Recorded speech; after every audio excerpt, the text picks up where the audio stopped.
রাষ্ট্রের দিন প্রতিষ্ঠার প্রয়োজনীয়তা এই বিষয়ে আমি কোরআন ও সুন্নাহ আলোকে কিছু কথা বলার চেষ্টা করব ইনশাআল্লাহ। ইসলাম একটি পূর্ণাঙ্গ দিক নির্দেশনা। এটি শুধু ব্যক্তি জীবনে কিছু ইবাদতের নাম নয়, বরং এটি ব্যক্তি, পরিবার, সমাজ ও রাষ্ট্র পরিচালনার জন্য একটি পূর্ণাঙ্গ দিক নির্দেশনা।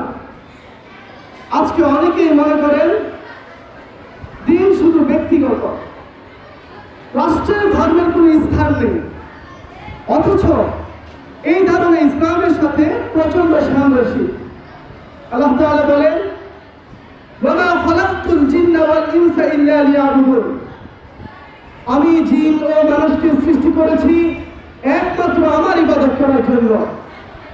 আর এই ইবাদত শুধু ব্যক্তি জীবনের সাথে সম্পৃক্ত নয়, বরং সমগ্র জীবন তথা রাষ্ট্র পরিচালনার সাথে সম্পৃক্ত।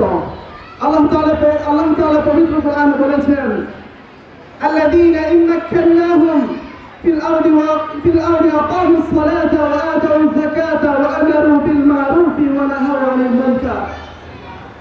যদি আমরা তাদেরকে রাষ্ট্র ক্ষমতা দেই, তবে তারা সালাত কায়েম করবে, যাকাত দিবে, সৎ কাজের আদেশ করবে, অসৎ কাজ থেকে বিরত রাখবে।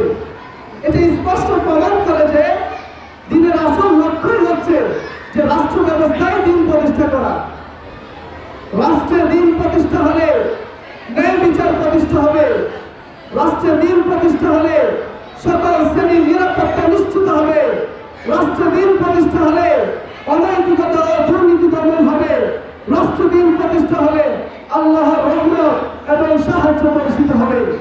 আর যদি রাষ্ট্রদিন প্রতিষ্ঠা না থাকে, তখন মানব রচিত আইন অনুযায়ী সমাজ চলে, গরিবরা বিপদগ্রস্ততার অবহেলিত হয়, শক্তিশালী চাঁদাবাজ দুর্নীতিবাজরা ক্ষমতাবান হয়।